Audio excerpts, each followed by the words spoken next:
mengapa ada orang sampai berteman dengan makhluk halus atau bahkan sampai ada yang kawin atau menikah punya anak dengan makhluk halus? Apa benar seperti itu? Mengapa bisa begitu, kan beda alam nih sebenarnya? Dikatakan punya anak. Nah, biasanya kawin ini dia akan mencari bentuk sesuatu. Makhluk gaib ini, makhluk halus ini yang seperti Tonyo ya. Ketika orang ini dia masuk ke hutan ke mana, kemudian ada Tonyo yang suka pada orang ini. Nah, pada saat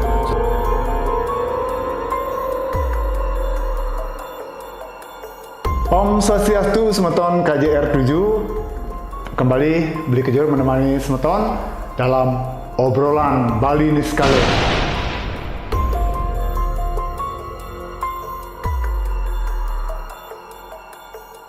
Nah, pada kesempatan hari ini kita akan membahas sebuah topik yang tambah fenomenal ya, dan tambah tambah greget ya gitu, karena kita akan membahas tentang makhluk halus yang ada di Bali bersama Beli Yudi. Om Swastiastu, Beli Yudi. Kenapa Niki tetap sehat? Sehat, sehatnya. Kelihatan dari wajahnya berseri-seri, Niki pasti bersemangat gitu. Kita menemani Semeton KJR Channel biar tambah wawasan tentang bagaimana dunia mistis. Jangan lupa dukung karya kami dengan menekan tombol like, subscribe, dan aktifkan tombol lonceng. Lalu, komen dan share yang banyak agar kami lebih bersemangat dalam membuat video selanjutnya.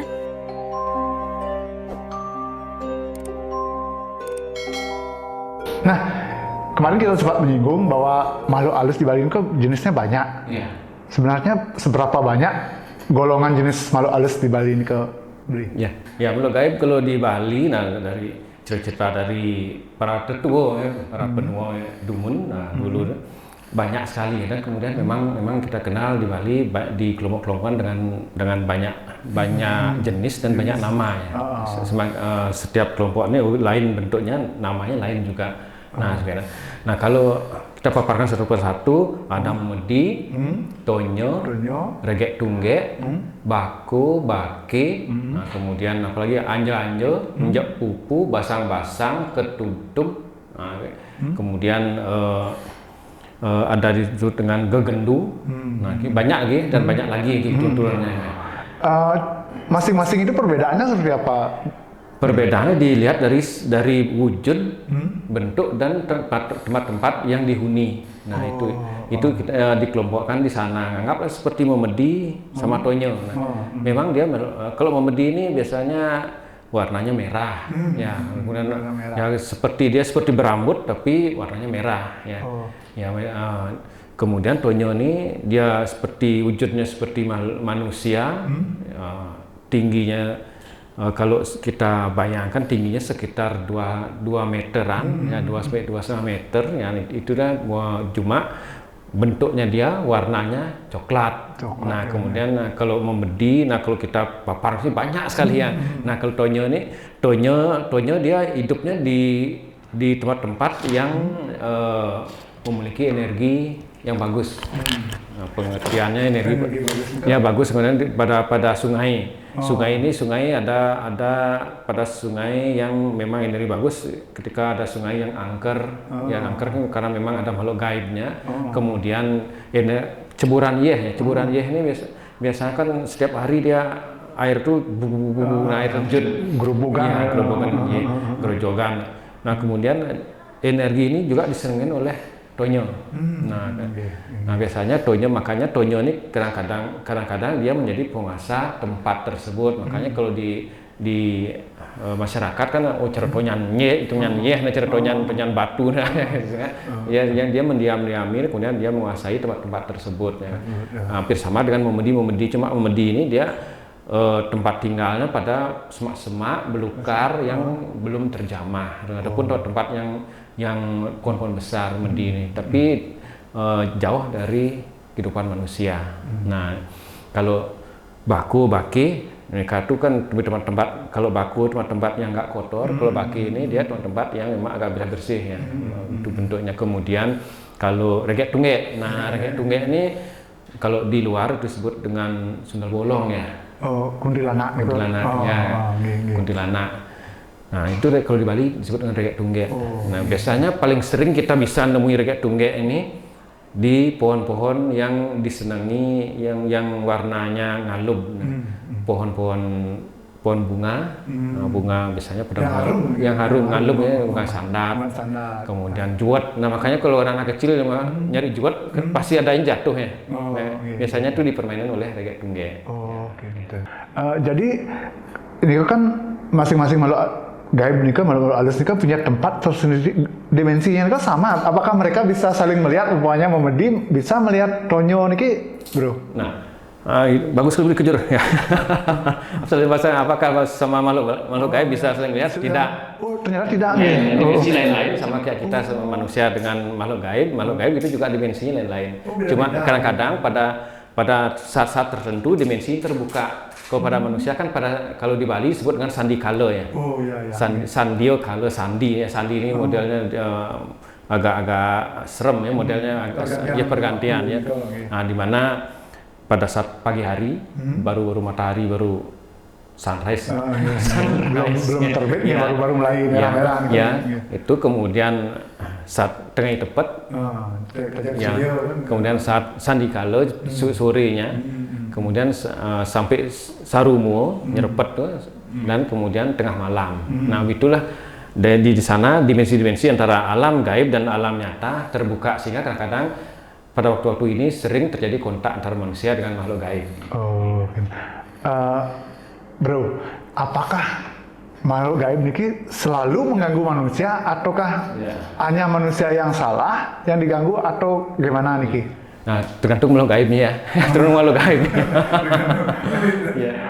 Ada yang hobi mengganggu semua orang kan? Sama kayak Memedi ini juga banyak. Ada Memedi putih, ada Memedi barak. Nah itu ada 2 jenis. Nah, kemudian ada 3 jenis ya, Memedi putih, Memedi barak, dan Memedi cenik.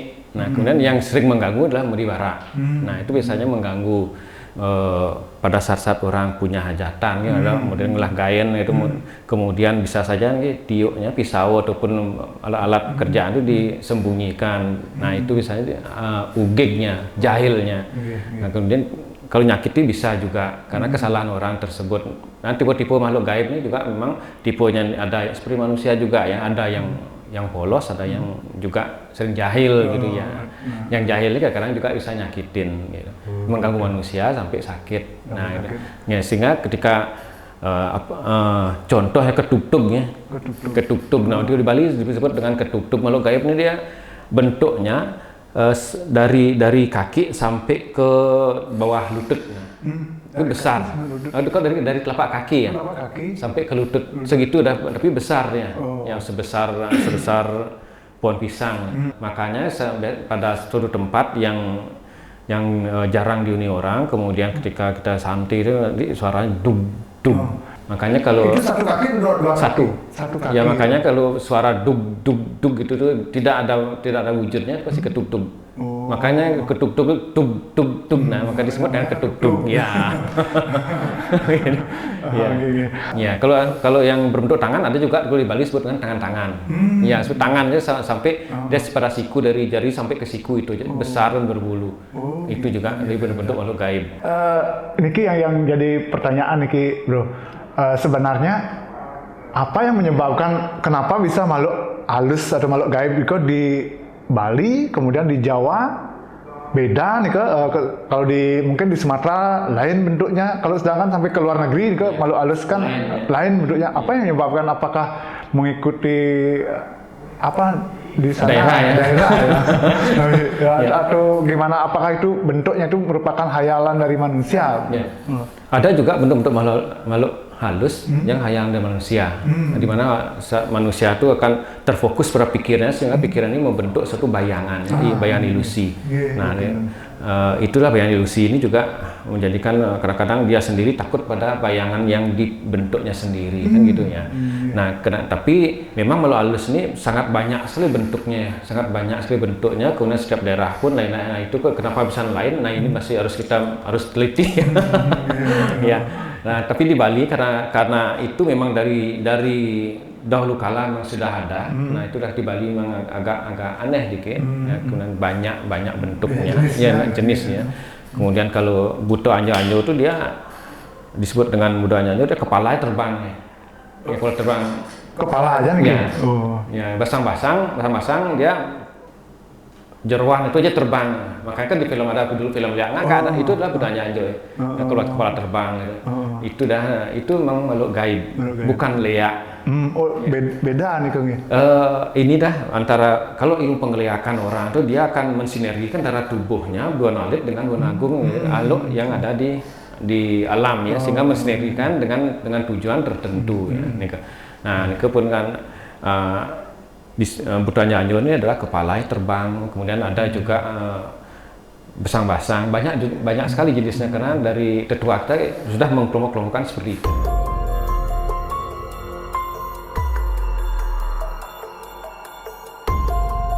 Beli, Niki pertanyaan dia Niki selanjutnya. Kan tidak semua bisa melihat makhluk halus. Mengapa seperti itu? Mengapa ada manusia yang bisa melihat makhluk halus, ada yang tidak? Tapi yang menyebabkan inilah energi orang tersebut. Energi. Ya, kalau di Bali kan seseorang tuh lahir, kemudian ini tapaknya panas, ini tapaknya tis, nah panas itu bawaan sejak lahir, lahir. Nah, di tapakan panas biasanya energinya agak kuat dia, agak kuat ya, aura tubuhnya agak kuat dia melingkari tubuhnya sehingga antara aura antara makhluk gaib dan orang tersebut dia tidak bisa sampai bersentuhan. Dia bersentuhan tapi dia tidak bisa merasakan. Ya. Dan kemudian kalau orang yang menggetih tis dingin hawa tubuhnya, nanti hawa tubuhnya dia sangat tipis sehingga dia bisa disentuh oleh makhluk gaib. Ya, sehingga dia bisa merasakan, bisa mencium keberadaan makhluk gaib dan kan bisa melihatnya. Berarti orang yang awalnya tis gitu, itu termasuk orang yang melik nih kan Jo? Nah, bro, orang menggetih tis juga termasuk melik ya, dikatakan digorikan melik. Ya, melik ini kan sebagai sebuah tanda seseorang dengan kelahiran dengan tanda tertentu ya, disebut dengan melik. Nah, kemudian ada yang dengan ada andeng-andeng ya, ada andeng-andeng di tangannya melik juga dikatakan. Nah, begitu beli jujur ya. Niki melik, bro. Apa benar Niki kalau orang itu yang pingin tahu, ingin melihat makhluk halus itu bisa dibantu oleh orang yang mengerti lah. Benar seperti itu.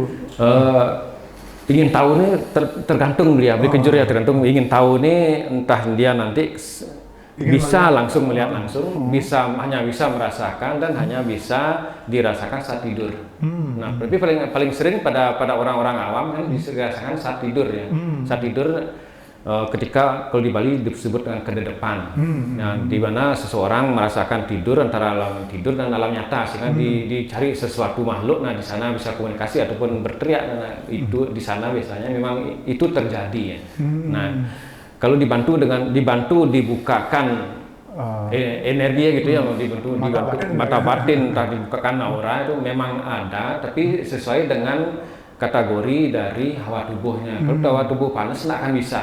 Sampai kapanpun tidak bisa. Walaupun dibantu oleh orang yang ahlinya. Iya, itu yang sering terjadi ya. Tapi anggaplah kita 90% tidak akan bisa. Ya, kotak panting tidak akan bisa. Ya, cuma kalau melihat langsung dia akan tidak bisa, tapi cuma merasakan. Hanya saja ketika seorang yang menggetih tis nih, kadang-kadang dia ketika dia sakit ataupun ada kadang-kadang tertentu karena sakitnya kan hawa tubuhnya dia akan auranya akan menipis ya. Sehingga ini bisa melihat sesuatu ya, sesuatu makhluk gaib yang memang bisa dilihat.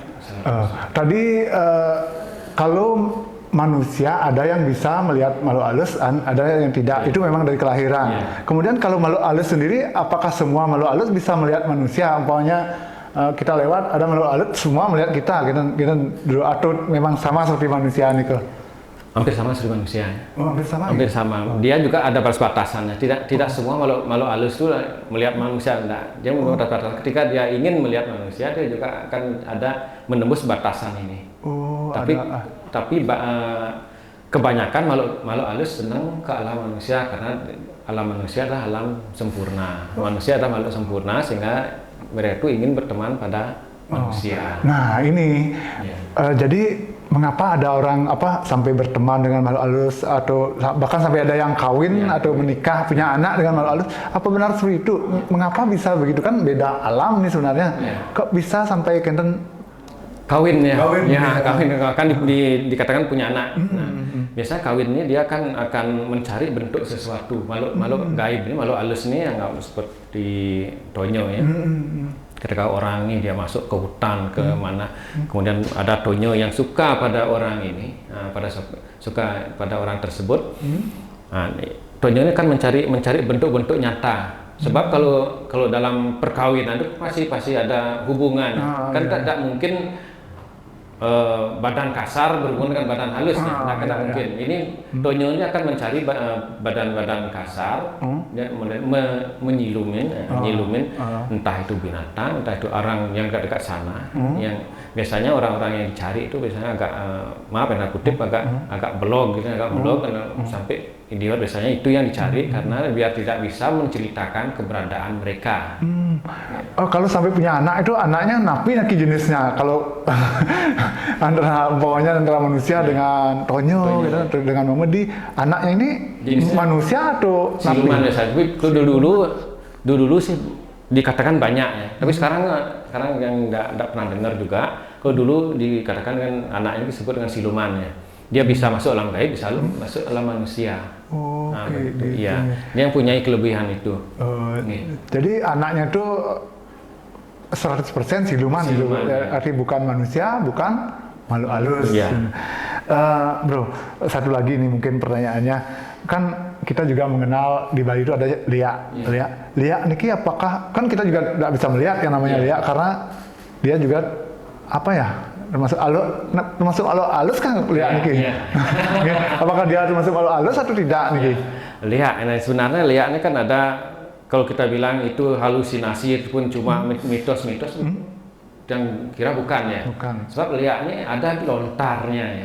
Ada lontarnya kan di dinas kebudayaan, kan ada lontarnya, ada aji penglihakan gitu ya. Banyak juga yang memapar. Tapi kalau sudah ada lontar itu kan zaman dulu disebut lontar, sekarang buku ya. Buku pelajarannya. Itu kan masih ada mantra-mantra dan tata laku. Tata laku ini disebut dengan tata laku yang untuk mengeluarkan energi yang dipelajari disebut dengan ngelekas. Nah, lekas ya. Lekas ini dalam masyarakat dalam kelamaan menjadi leak. Leak ini berasal kata lekas. Ya, lekas. Berubah wujud. Ya, dalam lekas dalam mengeluarkan itu dalam ngelekas ada pasuk dan wetu, memasukkan energi tersebut dan mengeluarkan energi tersebut itu ada pasuk wetunya. Jadi kesimpulannya liak itu ini orang yang belajar bukan. Di mana ilmu liak ini sering bersinergi dengan makhluk halus dengan tujuan-tujuan tertentu ya seperti jaket tunggul kemudian gurdomas kan gitu banyaknya. Ya, teman-teman KJR Channel, kita akan membahas lebih dalam lagi tentang liak ini pada episode berikutnya. Nah, tentu kita akan mengorek dari beliau Yudi bagaimana sih sebenarnya ilmu liak itu awalnya seperti apa, dasarnya seperti apa. Nah, jadi untuk semeton KJR 7 yang ingin kita membahas sebuah topik apa misalnya, mengusulkan topik seperti itu, silahkan komen yang banyak di kolom komentar. Misalnya mau topik tentang penyakit ini, penyakit itu, boleh. Silahkan tulis di kolom komentar, nanti kita akan bahas bersama Beli Yudi Suryawan. Baik, sementara KJR Channel, tanpa terasa waktu kita sudah habis untuk pertemuan kali ini. Mudah-mudahan apa yang kita obrolkan tadi ada manfaatnya, menambah wawasan kita, dan tentunya bisa menghindarkan kita dari gangguan-gangguan makhluk halus. Ya, baik, sementara KJR Channel, kita akhiri acara ini dengan Pramo Santi. Om Santi Santi Santi Om.